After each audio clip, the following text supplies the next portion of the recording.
And I think we're live here. So, hello everyone. My name's Zach, or Reshner if you prefer. Either one works. I am, if I can get my thing working here. I'm an amateur radio operator. I was licensed back in May of last year and upgraded to general this past May. And have a few people who were interested in getting a license, either from here on Google Plus or people I met at cons and such, so on and so forth. Where's your audio coming from? There we go. I'll mute you. So those joining us from Reddit, hello. Let's see. All right, so we'll go ahead and get started. This will be pretty impromptu, and I hear chat dings. What do I hear? Chat dings. You have a question? Go ahead and use the Q&A app. I'll probably end up doing it. I'll devote this first 30 minutes to just instruction, and then we'll go over some questions, answer questions, and go over some of the tech pool, which we'll learn about in just a minute here. But go ahead and ask your question, Zephyr.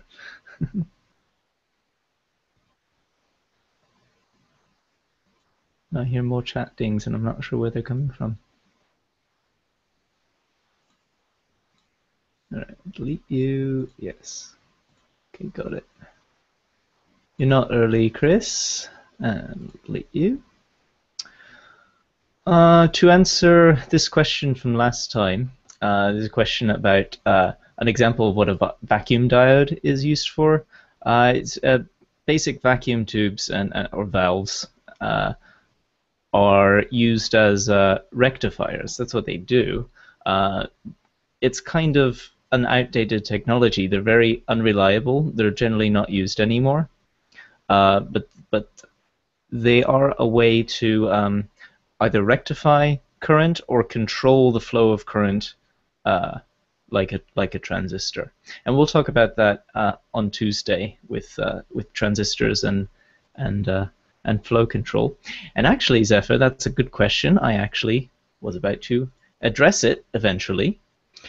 So answer is we'll get there. How do I mark this question as answered? Done. All right. So let's go ahead and start. Basically, what this will be is this will hopefully be everything you would need to eventually be licensed.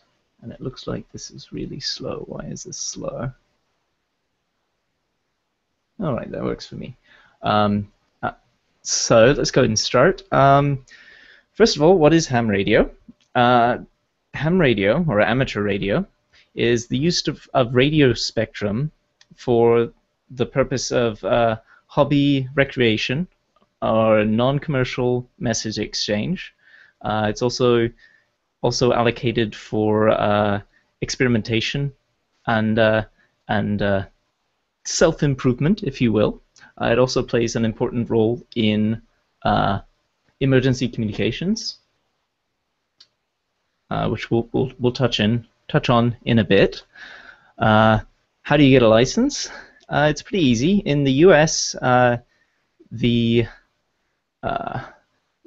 technician class license from the FCC, all you need is a 35-question test. It is from a pool of 426 multiple choice questions, which isn't too hard. We're going to be going over every question in the next few weeks. You can retake the test as many times as you need to pass, or until you get fed up with it. And you don't have to go far off to take the test either. It used to be the case that when the FCC managed the test, they don't anymore.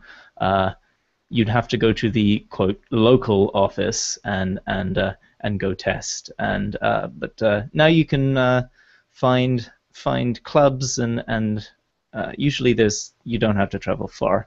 We'll go into that. What kind of privileges do you get? A technician license, you get mostly full privileges on VHF and UHF, a few HF frequencies as well. We'll go into that. And the license is good for 10 years from the FCC. If we have a Canadian audience, your test is a bit more difficult. It's 100 questions, multiple choice for a basic license, and but the license is good for life.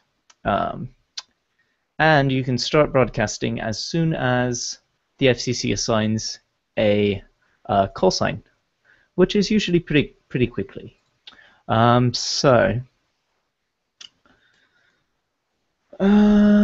on. CB radio and ham radio.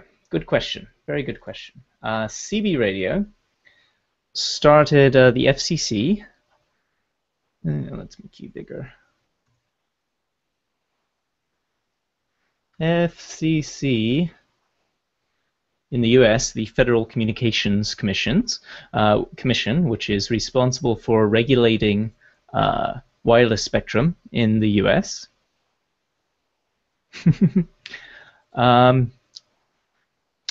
Wanted to have a general purpose radio service that could be used commercially or for personal use. This is a long time ago. This is I think CB radio was established in the 30s, I want to say. Anyways, so amateur radio had already been established by the FCC, and so they took a part of the amateur radio allocation on 11 meters. Let me see if I can change colors here. Oh, I should have tried this before I started. Here we go.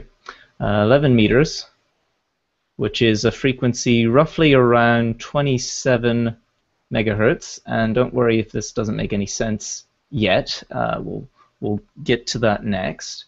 And they created 40 AM channels and said this will now be CB service.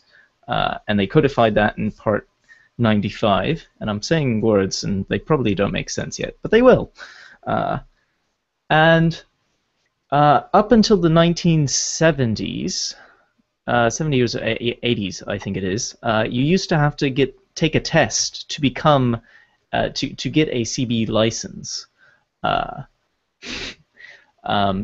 In the 80s, they did away with licensing, and now anyone can go to a store and buy a CB radio and get on the air.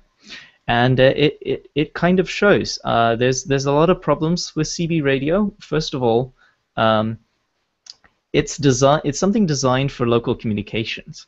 In fact, in the CB radio rules in Part 95, it's technically illegal to make contact with the station more than 250 kilometers away. Unfortunately, because of this wavelength, because of atmospheric propagation, this will end up propagating worldwide. In fact, there's an opening from here to Mexico right now. So if I were to hook up my CB radio, we'd probably hear a lot of Spanish on the airwaves. So it was kind of a bad choice for frequency, and it's kind of being phased out. It's used a little bit by truckers and some enthusiasts, but it's not a good place. You don't want to go to this place. Don't buy into it. It's not worth it. So let's go ahead and where are my notes? Here are my notes. All right. In addition, CB radio is awful limited. It's technically legally limited to 4 watts, which isn't a lot.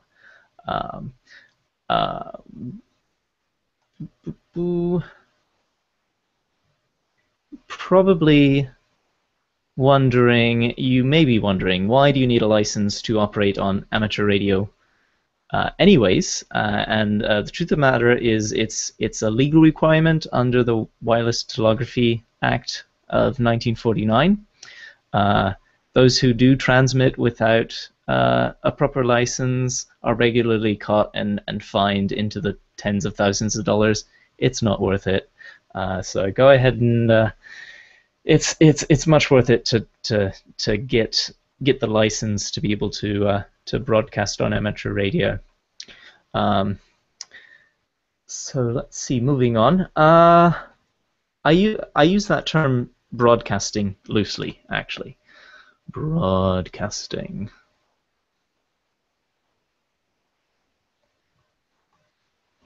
The legal definition of broadcasting, according to the FCC, is a transmission intended for reception by the general public, which amateur radio is not. It's amateur radio is just designed to facilitate two-way communication between two people. So generally, you won't be continuously transmitting. I'm sorry if you wanted to be a radio DJ or something and play music.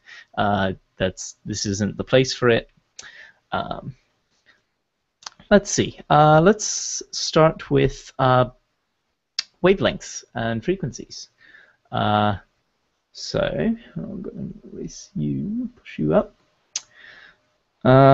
You may, if you've ever taken a physics class, you may remember that when dealing with waves, actually it's not C, it'll be my keyboard back. X11 is stupid. That the velocity of a wave is related to wavelength and frequency. So velocity equals wavelength times frequency.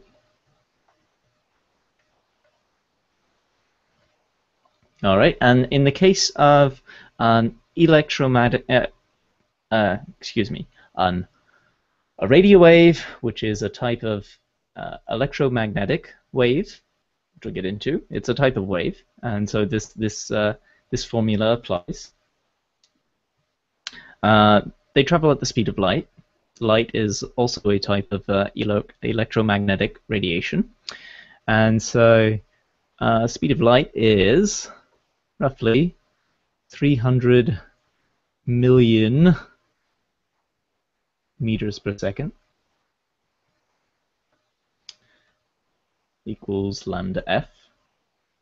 300 is a good number to keep in your mind. Let's move down to this.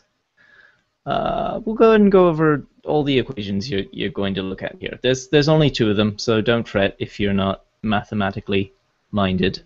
The other equation we're going to be dealing with today is something called Ohm's law. If you watched my class last time, I went into it in depth, but basically it's a relation between voltage and current. So voltage is current times resistance. And that's voltage in V. Current is in amperes. And resistance is in ohms.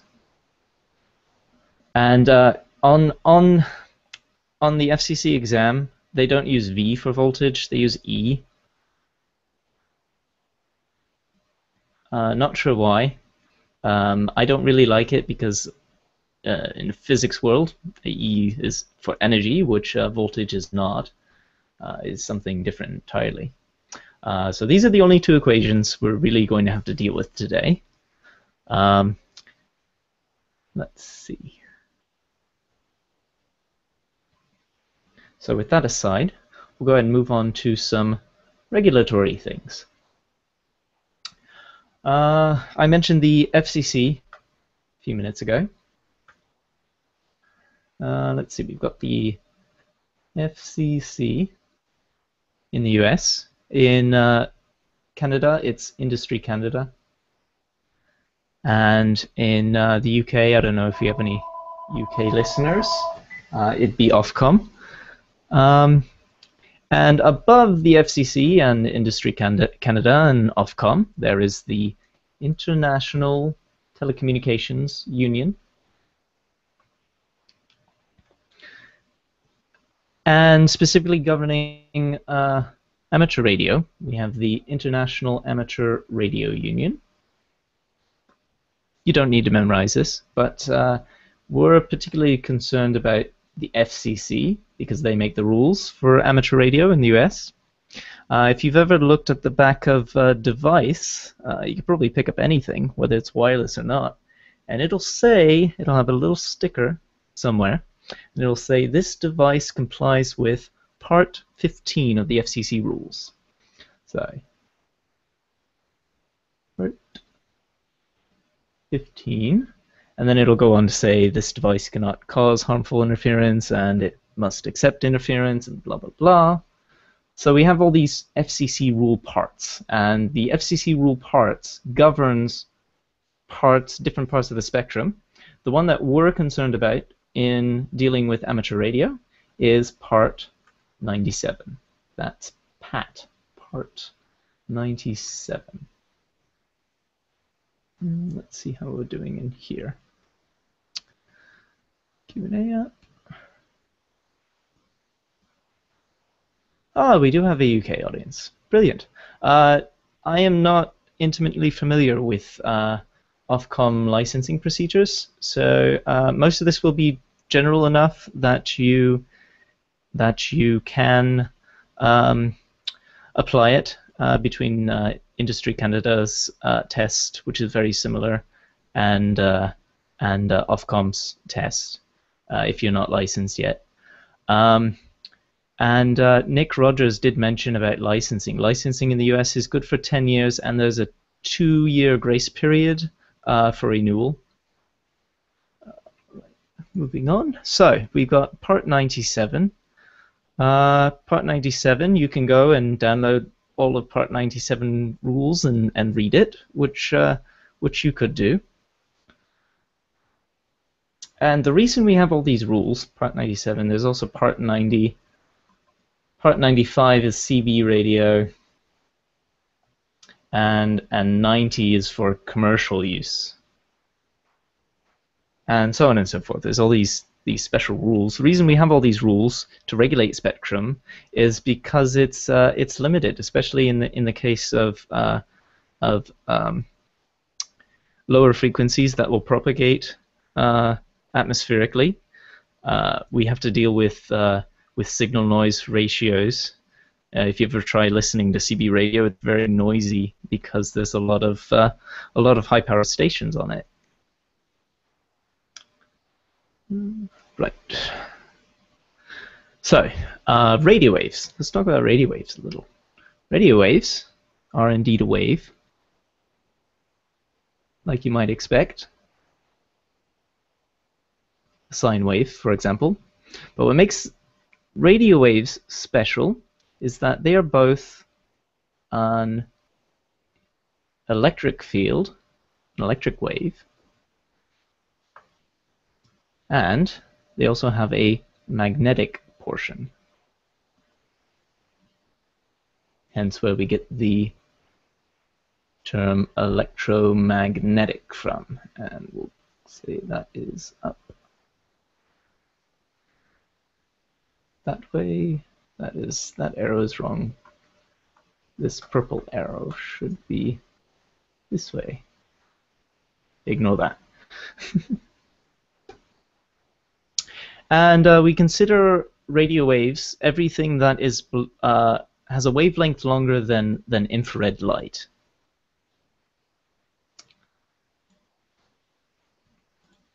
Because visible light and UV and infrared, those are all part of the electromagnetic spectrum. But specifically with radios, it's everything under that, basically.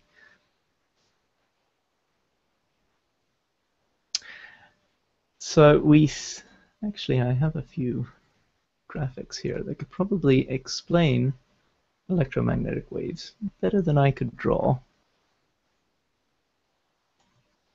And we'll see if this works at all. All right, come on, share. Oh dear, it's my face. There we go. This is an example of an electromagnetic wave. Don't really need to worry about this too much without going into particle physics and such, but just know it is a wave. I have no idea what's going to happen when it closes. Oh, there it goes. And we'll bring our drawing back. All right. And we've got some questions. No. All right, back to here. All right, and we know that wavelength and frequency are related. Wavelength is pretty easy. It's the distance peak to peak. So that distance there we call wavelength. And speed of light is constant in a vacuum. So a lot of times we'll use frequency and wavelength interchangeably. Frequency is generally specific, and we'll call certain portions of certain intervals of frequencies as part of a wavelength. And it's pretty easy to figure out just from this equation. If you just, frequency is measured in hertz, or cycles per second. It's the number of oscillations per second. And so let's say we have a wavelength of 2 meters. 2-meter band is allocated to, there's amateur allocations in 2 meters. And we want to know what frequency roughly 2 meters is. Well, that's pretty simple. Divide by 2, divide by 2. It's about 150, this would be in megahertz. And this is a formula you will have to know and use for the exam. It's pretty simple to figure out, to go from frequency to wavelength and vice versa. So just something to keep in mind. We generally group frequency bands, into abbreviations. We're worried primarily about HF, or high frequency, which is everything from 3 to 30 megahertz. We have VHF, or very high frequency, which is everything from 30 to 300 megahertz. That is not an H. I just noticed that. Pretend that's an H. And ultra high frequency above that, that is still not an H. What is going on? Which is 300 megahertz up to 3 gigahertz.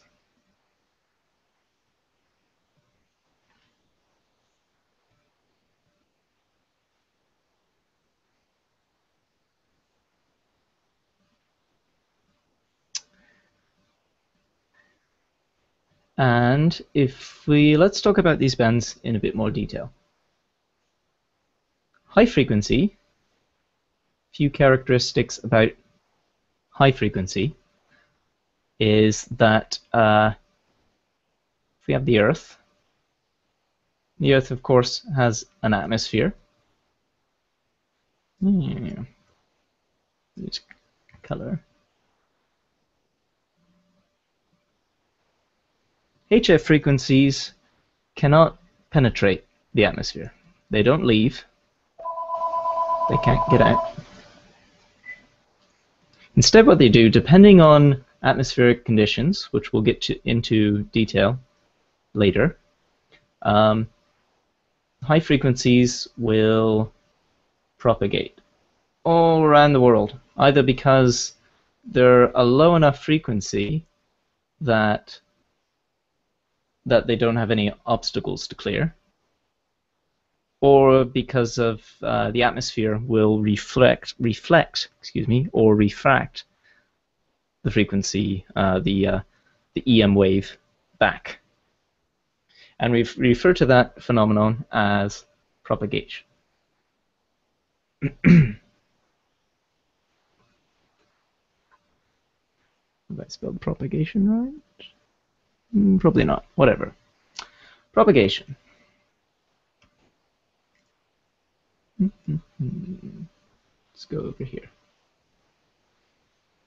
VHF, which you will get as a technician class license holder, you get full privileges on VHF and UHF, if I'm not mistaken, with the exception of 10 meters. 10 meters you have...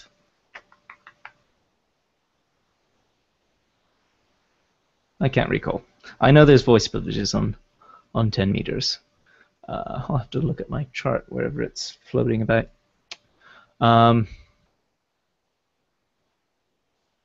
VHF. Let's make you thicker. VHF is generally line of sight. So, got a radio tower here. And we've got ground, and we've got a receiver. Generally, if there's anything in the way, a large enough obstacle that the wavelength can't clear it, it's not going anywhere as far as this guy is concerned. Things that operate on VHF and UHF are things like mobile phones, for example. The reason mobile phones work inside, even though you technically can't see the tower, the same reason that you can have sunlight inside, and not all materials are opaque at VHF. VHF can also, unlike high frequencies and anything lower, leave the atmosphere.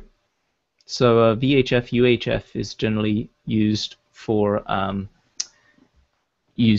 satellite communication, higher frequencies. The lower part of a VHF can propagate as well. We'll get into that specifics. And so since we're mostly going to be dealing as a technician class license with either VHF, UHF, or if you're brave and want to learn Morse code or CW, continuous wave as we call it, which is a type of mode. So let's go into that. Modes. Modes are important. Operating modes. So we have these magical waves, and there's different waves, magical EM waves or RF waves, radio frequency waves. And there's all sorts of ways to modulate that to produce intelligence. Continuous wave is pretty basic. It's just the RF wave chopped up and signaled in Morse code. And so we'll have breaks and dots, and you can hear it as a tone on a receiver. We've got, where is it in my notes here? We've got amplitude modulation. That's an M. I'm writing backwards today. AM. Frequency modulation. We've got all sorts of digital modes, such as radio teletype.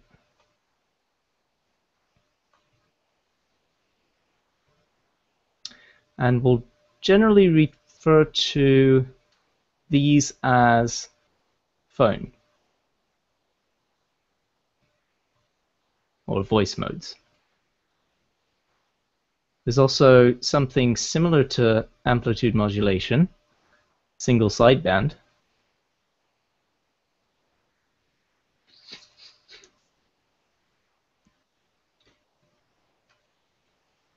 And as well as digital modes, we have packet, which is pretty fun. Whenever I go out to I go camping in the Shenandoah Mountains, and the region of Virginia that's in is part of something called the Radio Quiet Zone, which is it's set up to protect the Green Bank Observatory. It's a radio telescope, and so to make the radio telescope more sensitive to what it's looking at in the sky, because radio waves are also natural phenomenon. They're generated by spatial disturbances, like quasars, pulsars, stars, put out a lot of EM radiation, and so there's a region of the U.S. that's set up that has very tight controls on things like cell phone towers are a big no-no, because those are big omnidirectional. And why are you slow, computer? Come on.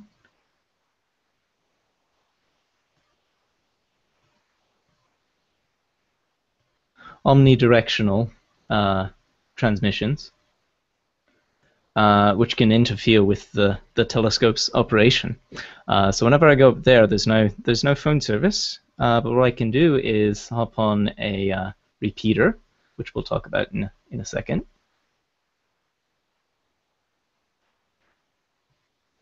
And I can get a hold of someone in the city on a repeater and pass traffic, or just say, hey, I just got here. Do you mind phoning up my parents and telling them I made it safe?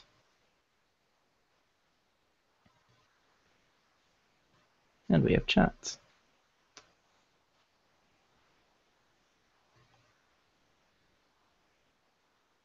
Slow is the natural state of computers. Yes. Except this is like a 8-core, 12-gigabyte beast, or it was when it was built. Let's talk about repeaters. So in the case of VHF, UHF, which is line of sight, whenever you operate simplex, meaning you have, let's just say you have a handheld radio here, boop, and someone else has a handheld radio, boop, and you're both talking on the same frequency, which we call simplex.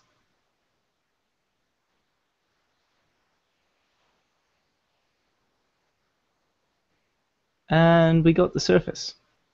If you're more than, assuming you're on flat ground, in Texas somewhere, perhaps, Arizona, I don't know.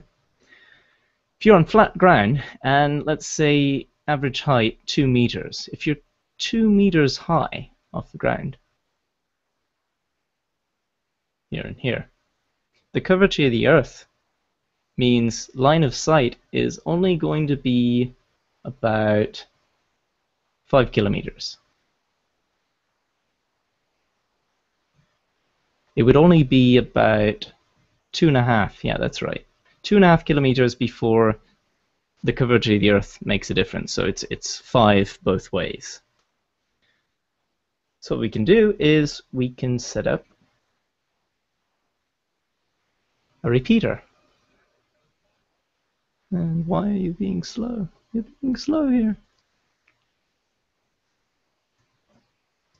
So we have our radios again. And there's an obstacle, like a mountain. No line of sight. But up here, we can set up a repeater, which has 2 radios on it. One to receive. So while this one's transmitting, it's receiving on one frequency from this one and rebroadcasting it on the other one. Basic repeater operation. And we'll get into more of, we'll encounter this more on the exam. on the exam questions.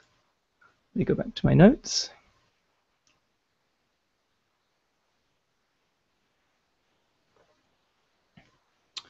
All right, let's talk about waves a little more. There's a few things you'll want to understand about radio waves to be able to understand all of this, all these different modes you can operate in.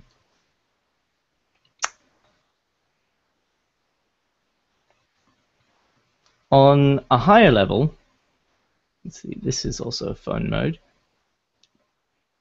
If you're not one to talk, which we call whenever you have a conversation, just to have a conversation over amateur radio, rag chewing, all sorts of acronyms too. We'll get into those. Those are fun.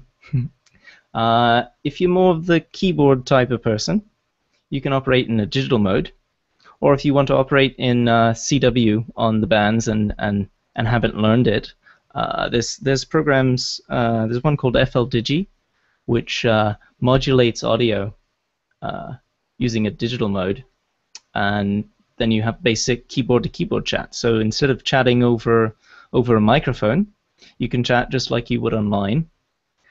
And some people may raise the question, well, why would you do that when you have the internet? Sure, you can talk to someone in Asia, Europe, over amateur radio, but what about the internet? Sure, you can use the internet. There's also radio linking, Echolink. Be forewarned, this is an expensive hobby, but if you do it right, it can cost nothing. For example, Echolink lets you use voice over IP, just like the call we're having right now, and it'll gate out over RF. We'll get into that eventually. There's a lot of promises here, aren't there? But let's focus on modes. So there's a few terms you're going to want to learn. Bandwidth.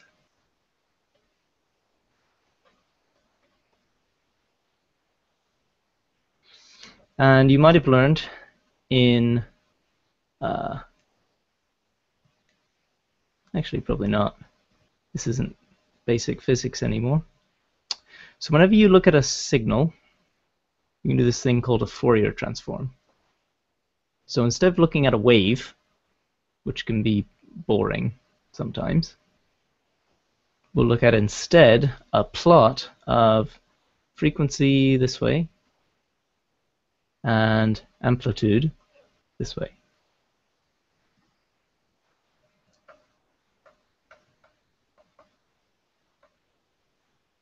And so when we refer to bandwidth, we're talking about how much of a range of frequencies a signal occupies. And actually, this will be good to show in FLDigi. Go ahead and share this. And we'll go here. This is FLDigi. What we're looking at here on the bottom is a Fourier transform. We call it a waterfall. And what it's looking at is the sound of my voice, actually. So we can see my voice occupies, this is the frequency up here. And so me talking, you see all sorts of interesting shapes. Let's see, we know that, I think that's 50 hertz right there. 50, 80 hertz probably. So my voice doesn't occupy very much beyond that. This is a pretty standard human range of human vocal range, excuse me. And what we can do here, let's look at a digital mode. PSK31 is pretty common. That's too narrow. Let's do something else. There we go. And so I can type out here We'll type stuff here.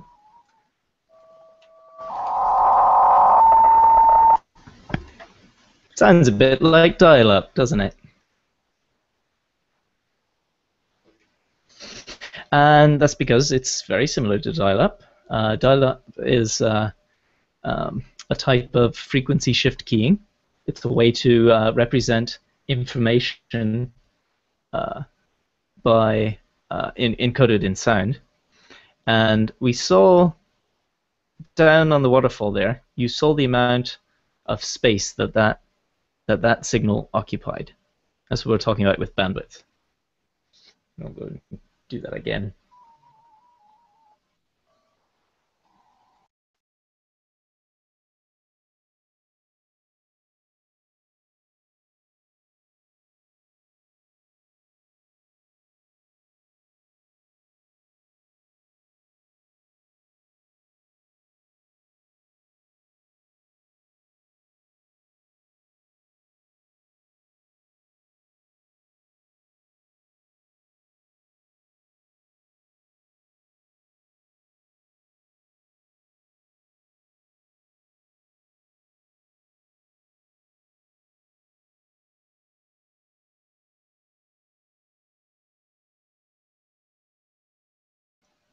Why is my mic?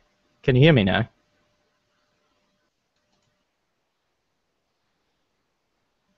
Okay.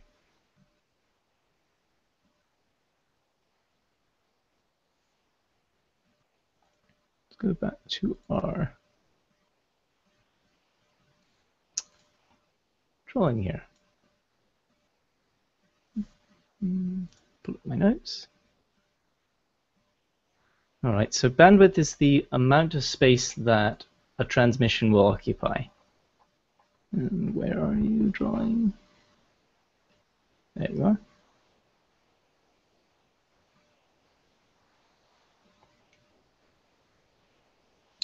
are. You probably also learned from physics about harmonics.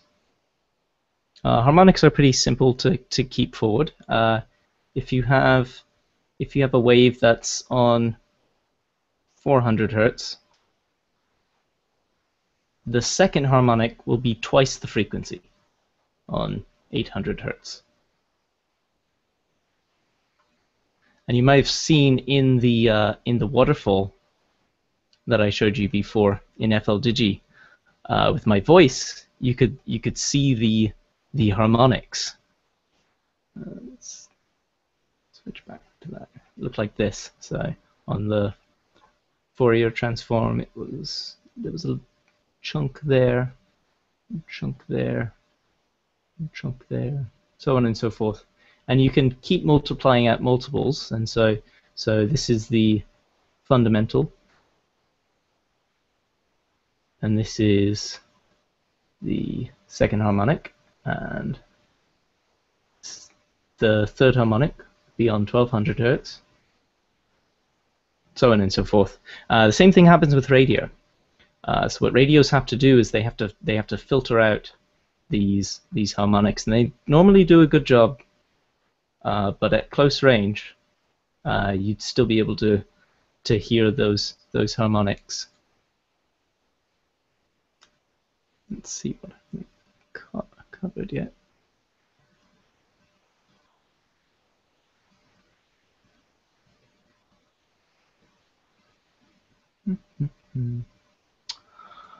Right, let's go into some more regulatory things here. These will all be questions on the test. Let's see.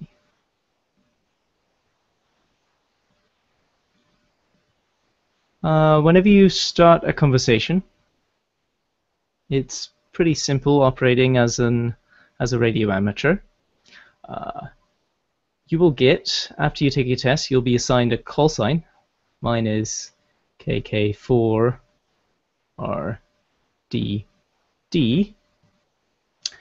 And we use call signs to identify stations and prevent interference. That way, if you hear something interfering with your reception and such, you'd be able to find out who it is and hopefully get in contact with them to mitigate it, assuming it's not harmful interference.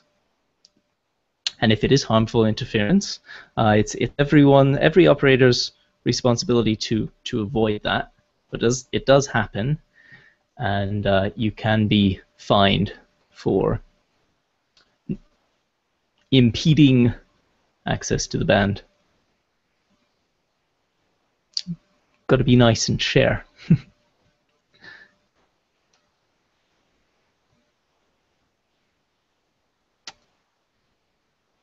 And according to Part 97, you are required to use this call sign in 3 cases. In the US, it's at the beginning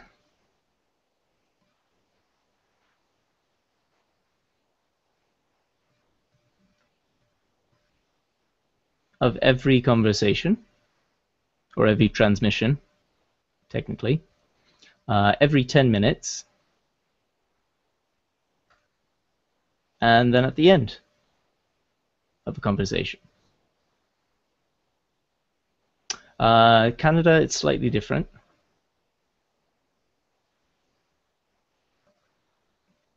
It's every 30 minutes instead of 10.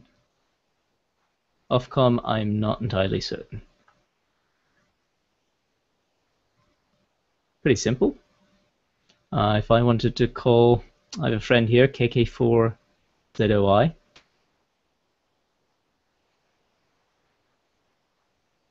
I can put out his call and my own call on a 2-meter simplex frequency, and if he hears it, he can call me back using my call sign with his, and we can have a conversation. And if it's 30 minutes long, we each have to identify every 10 minutes in that conversation, roughly. And when we're all done talking, we'll just put out our calls again. Pretty simple procedure.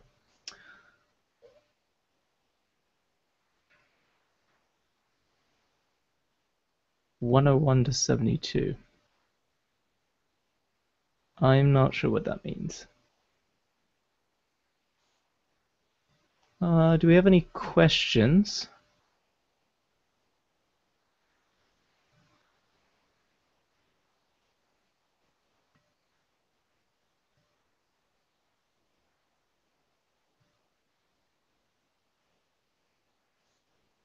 Okay.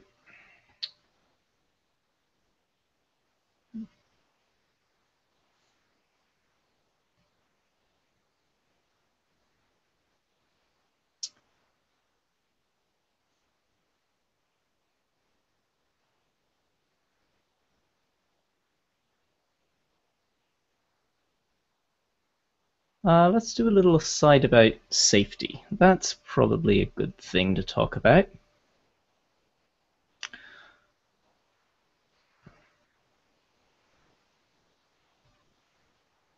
All right, we measure power in watts. And I don't know if you know how much a watt hurts, but hopefully you'll never find out. All the power that goes into an antenna, and with amateur allocations, you can use anywhere up to. Again, it depends on domain. In the US, it's 1.5 kilowatts.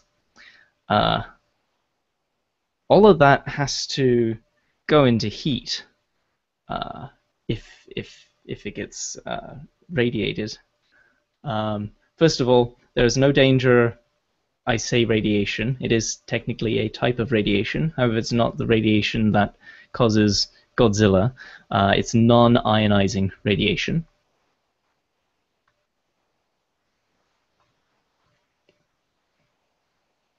So it's not going to give you cancer that we know of, but it will heat you up, and 1,500 watts worth of heating is a lot. You will get a severe RF burn. So general rules, aside from regular DC and AC safety, don't touch an antenna while it's transmitting. It's a bad idea, especially at the ends. Type of antenna we'll talk about is a dipole, just two wires, and at either end of the wire there is the highest amount of voltage. We'll use a different color. So anyone touching the ends is in for a nasty surprise. You can get a nasty RF burn. It is not fun. Don't do it. Even on FM, I wouldn't tempt fate.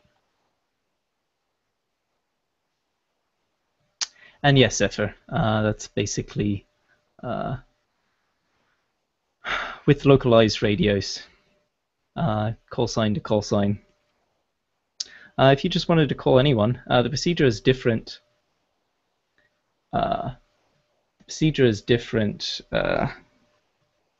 Depending on if you're on FM or not. Because with FM, generally, it's FM is strong enough that if someone hears you, then they're within earshot enough. There's something called the capture effect, which we'll talk about 2 days from now, possibly. We'll get into modes more. With AM, however, you generally have to break out of the noise. And we have a procedure signal called CQ, which means calling anyone. There's a bunch of other Q codes, some of which you will need to know for the exam. And I'll post resources for studying the questions at the end of this. Where are we on time? Almost an hour. Let me see where I am in my notes.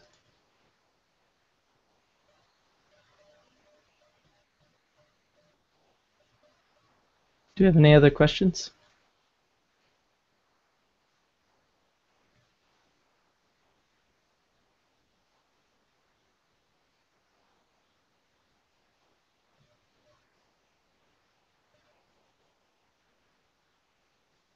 And why won't you go away? Go away. There you go. QTH. Amateur radio, well, telegraph operators were the original textures of the day. A few procedural signals. Obviously, who wants to send Morse code, more Morse code by hand than they have to? So there's all sorts of abbreviations. QTH. Oops, why did you erase that? Tell me to erase that. Whatever. QRZ. And QSO. And QSL. These are all standard abbreviations. Generally, abbreviations are frowned upon. They're used procedurally, but otherwise speaking in plain language is usually the best bet. QTH is a short code for location.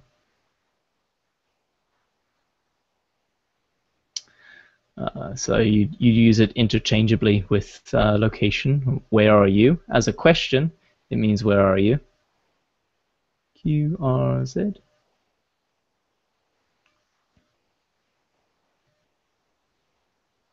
Means who is calling me.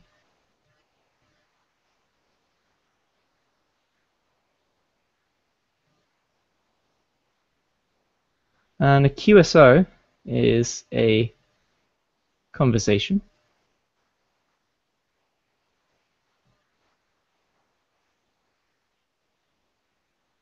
And QSL is receipt.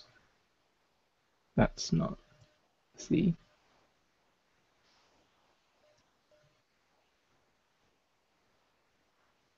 Of conversation. Or a confirmation, if you will.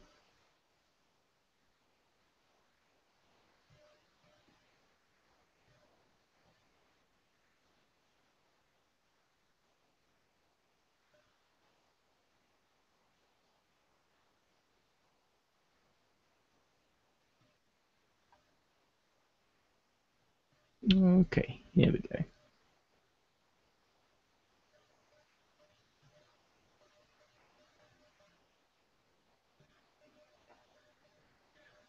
Some other procedural doodads. Q codes will be one. I'll post a list of Q codes for you to look at. Phonetics, ITU phonetics.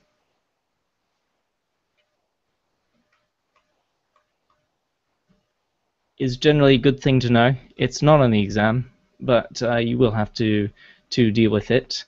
Phonetics are just representing letters in full words so that they are more understandable, because C's and D's and V's all sound similar. So instead we use Charlies and Deltas and Victors. And there's a list of standard ITU phonetics on Wikipedia.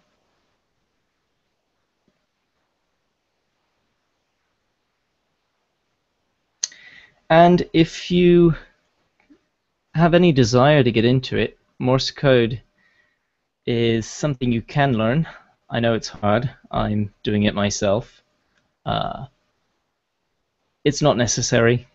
In 2007, before 2007, Morse code was actually required as part of an amateur licensing, and it was petitioned out, luckily. In Canada, you can take a Morse code portion of a test for the advanced license.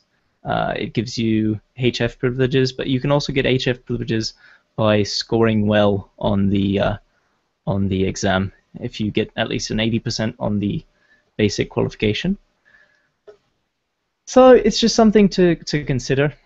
You won't have to. One of the ways which a transmission can be identified is by Morse code. So a lot of repeaters and transmitters which are under automatic control identify by Morse code to meet the legal requirement. There's another aspect of the hobby called fox hunting.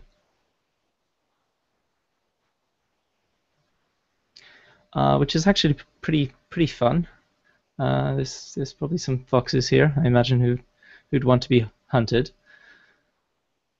Pun intended. Also known as a hidden T hunt. Transmitter hunt. Pretty simple. You go and hide a transmitter somewhere that's broadcasting. It might be IDing every so often with Morse code. And you've got to go and find it. And there's techniques called direction finding. If I can draw here.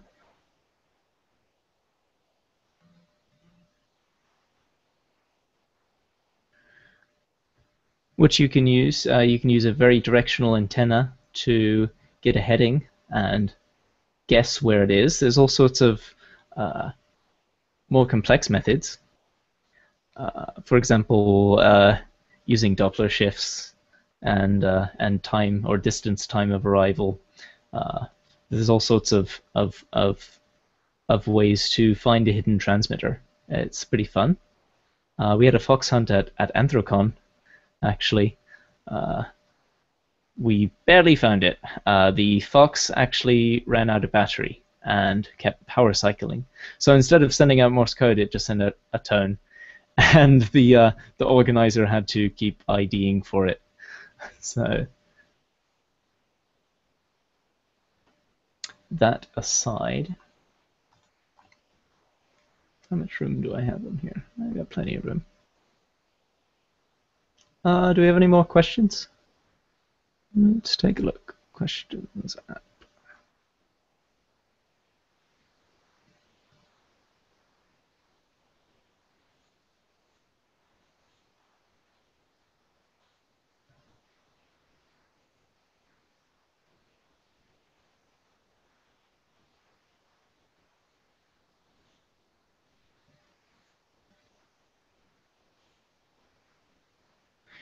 Is it illegal to have a ham receiver without a license but not a mic for the receiver?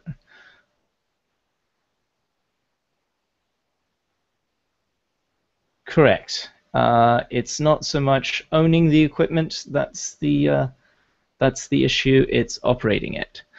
You can own a transceiver and just use it to listen. I would probably recommend. Yeah, as long as you don't key the mic, as long as you're not broadcasting, you're not running afoul of broadcasting, transmitting, you're not running afoul of any sort of legal issue. You can listen all you want. There are actually several different online sources where you can listen on both HF and repeaters. Radio Reference is a good one. It's a wonderful. Yes, Hack Green SDR. Software-defined radio is pretty fun. It's kind of like well, without going into the details, basically it's a type of receiver or a transceiver, if you design it for such, that you can connect to a computer. And so instead of having discrete hardware and oscillators and such driving it, you can play it like it's a sound card. A sound card is a type of interface used for software-defined radios. But basically, it lets you tune a variety of frequencies, and it's affordable. If you're interested in getting into software-defined radio, if anyone has any questions about it, I could, after this, I have an SDR receiver I could set up and look at that. But yes, receiving is absolutely fine. A lot of people listen. Actually, I know a few people who just listen to the conversations. I've got a scanner hooked up here and a little antenna I rigged up for it, and I listen on some of the repeaters, which you can do without a license.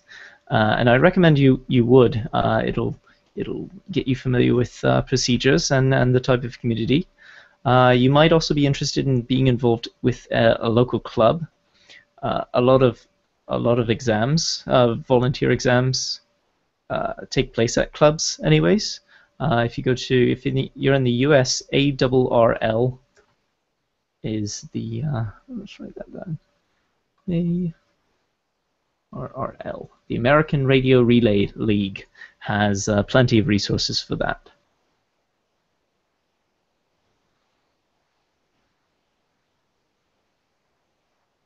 Any other questions?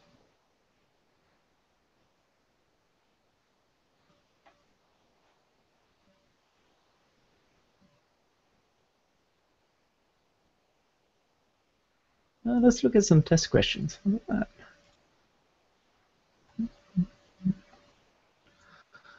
I don't want this to be completely drawn out. Let's see how badly I did. All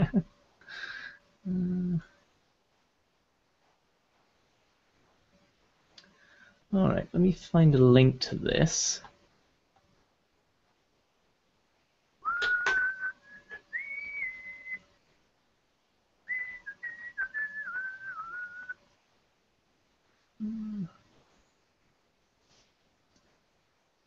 All right, so here's how testing works. In the US, at least, there is a pool of questions. These are all the questions that could possibly ever be on the exam. Where is it? Okay. This is basically what you'd be studying for the US. For Canada, there's a link on Industry Canada's website. Let's see.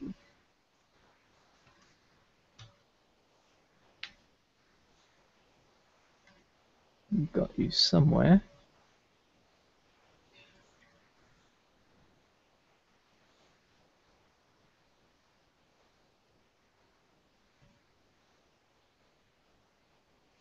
Here it is. Here is for Canada. These are all posted in the chat, by the way.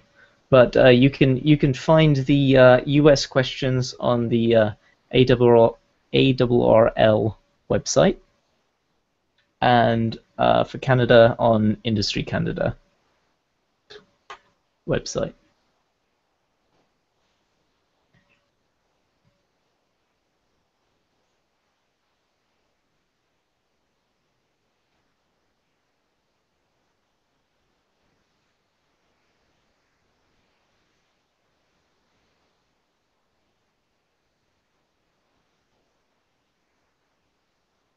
Some people here might be interested in the emergency communications aspect that amateur radio affords.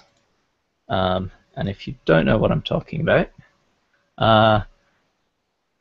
radio is generally more reliable than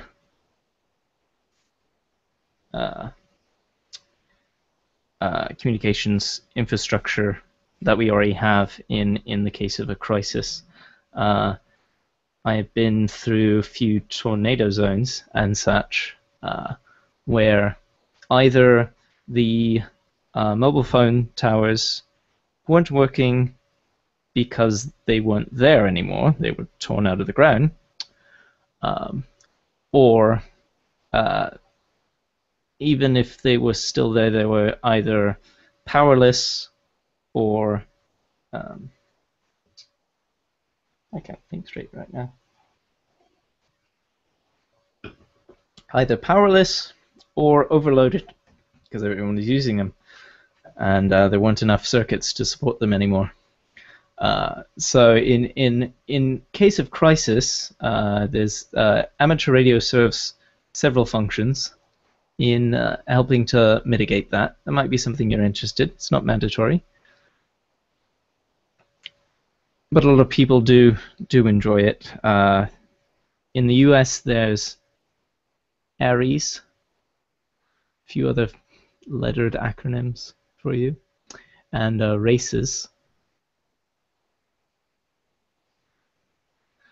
This ARES is Amateur Radio Emergency Service, and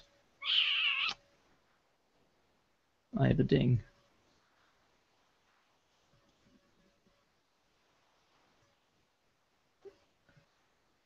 There's two chats going on here. It's mildly confusing.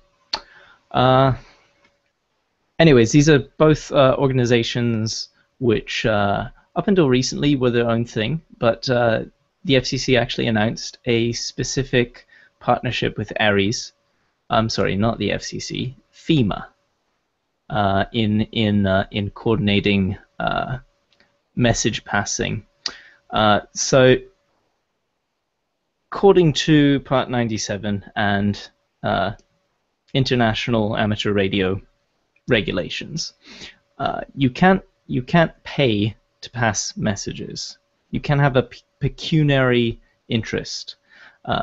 You can send messages on behalf of other people, but you can't be paid for it.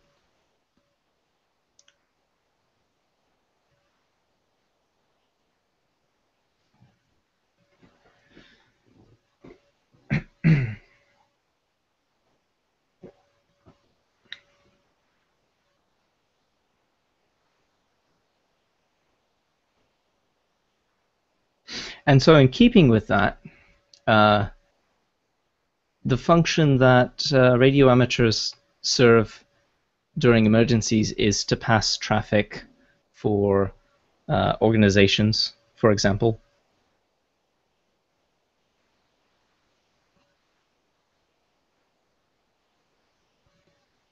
In the US, there's something called the National Traffic System.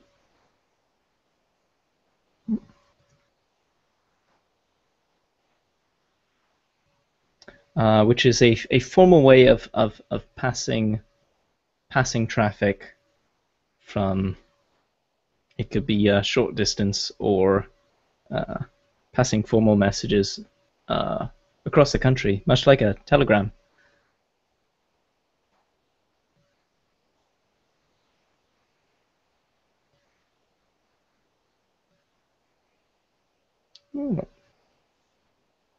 If you take a look at the PDF, it's pretty straightforward.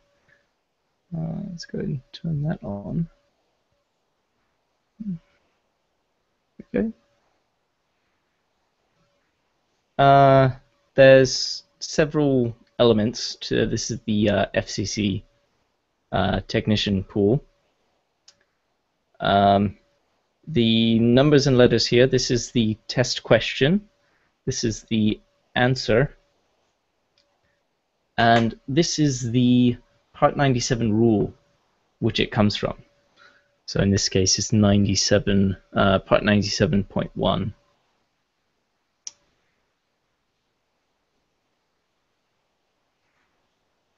I believe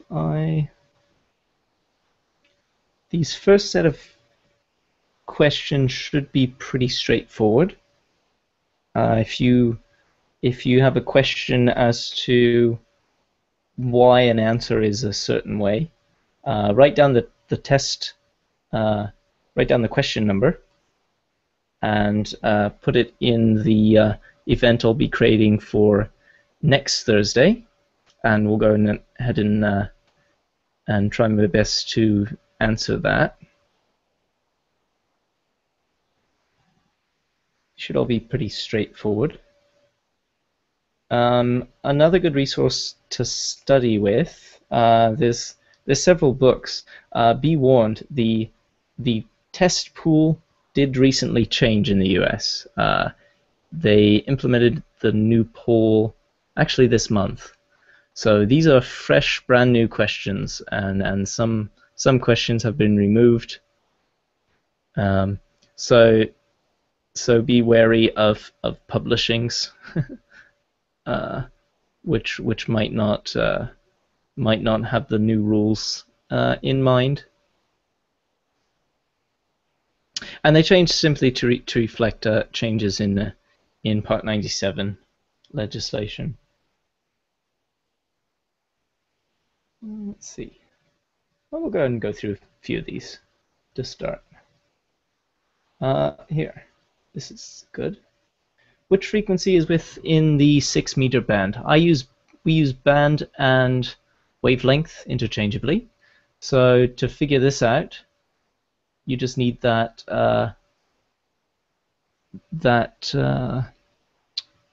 switch back here. That formula we started with. 300 equals lambda f. So in this case, 6 meters, we need to figure out what is close to a 6 meter frequency. That's pretty easy.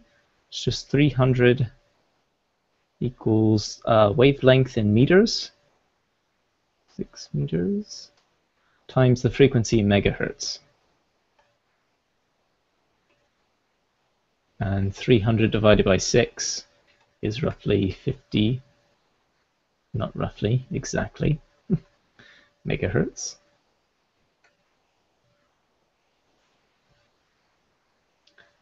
And so the answer in this case is a bit trickier, complicated by the fact that these are both close to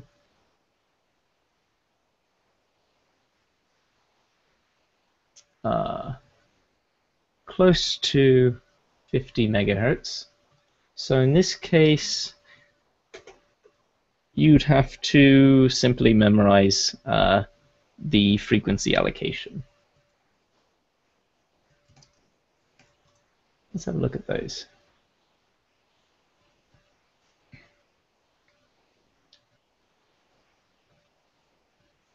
Not grayscale. We'd like that in color, please.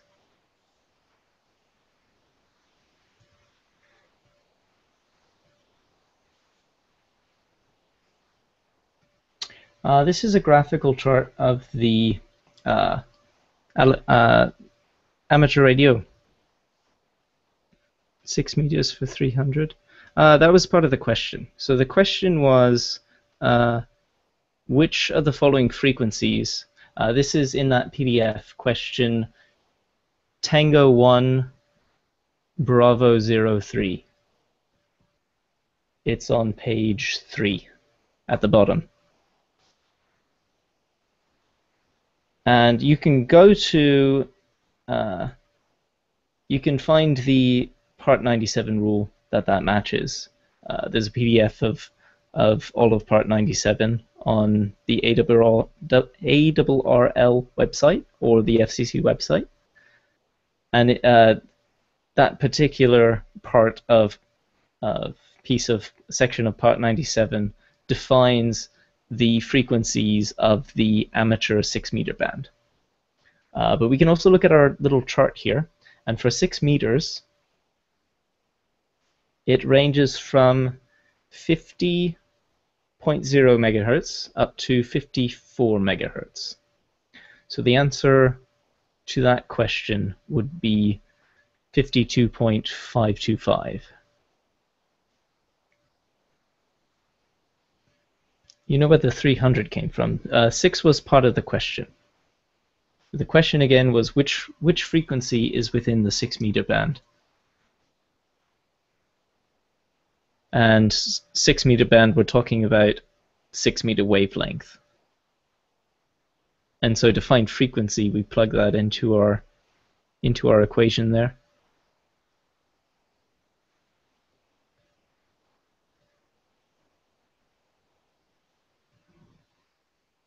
Makes sense.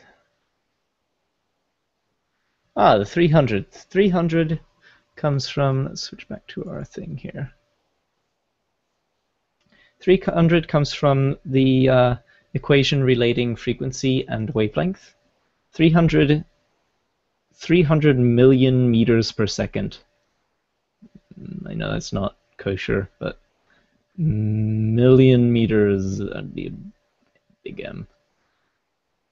Per second is the speed of light. And all radio waves travel at the speed of light, so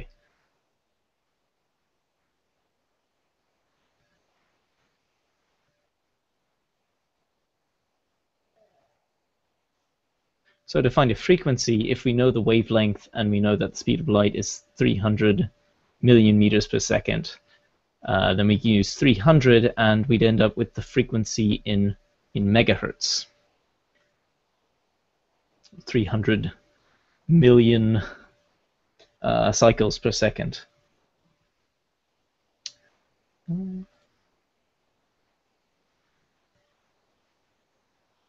If we go back to our allocations here, let's see.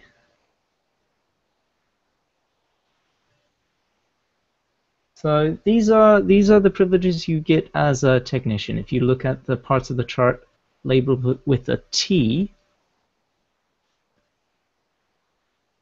those are all allocations available to technician class licenses.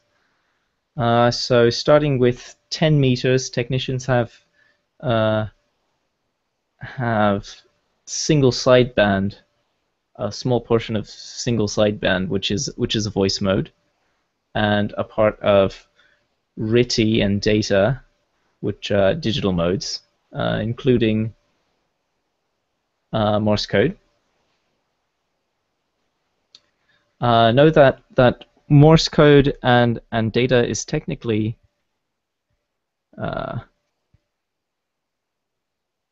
let's see, how is this set up? Green is phone and image. CW is not limited to CW portions. If you look at here, for example, on 2 meters, there's a portion of it which is CW only, from 50.0 megahertz to 50.1, but CW is allowed on all bands.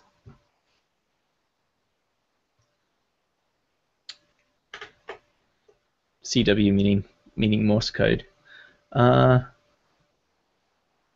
So as a technician, you can use up to 200 watts on certain frequencies, single sideband or data on 10 meters, which is something that would propagate. 6 meters as well. You have full privileges. 2 meters. 2 meters is very popular local frequency. 1.25 meters is a little more obscure. I do not own a transceiver for 220. There's a lot less 220 repeaters around here. 70 centimeters is pretty common. There's a lot of, especially in Europe, there's a lot of unlicensed devices on it. We were talking about FCC Part 15, that's unlicensed operation. And so it's a lot of key fobs for cars, and I do know are on the same band, and a lot of baby monitors, so on and so forth. And everything up from there, up in frequency, we get into microwave things. Recently, I'd been working with a local club here in developing. They're working on deploying a high-speed mobile broadband network based in amateur frequencies, so anyone could, with a technician license, set up a new node on this broadband mesh network. And down into the HF stuff, as a technician, you have privileges in a lot of Morse code only, Morse code only segments. So if you have any desire to learn that, it's available to you. I think it's about time I wrap this up. Go back to here. Any more questions? I haven't even checked the Q&A thing.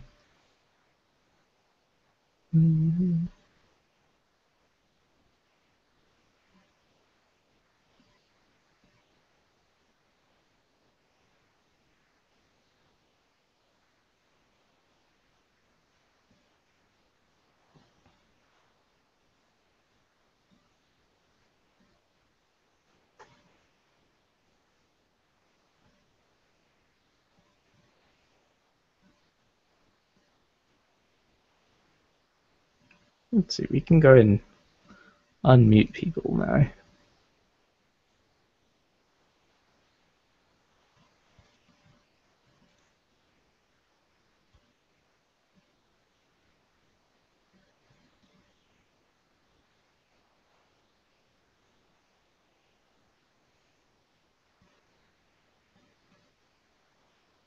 And all right, if that's it, I'll go ahead and wrap things up. It's probably a very encompassing introduction. Probably left with more questions than answers, but hopefully I'll be able to clear things up, explain things. If you're in the US, go ahead and look at the license, or the the question pool. I posted Industry Canada's, and Ofcom has something similar on their website.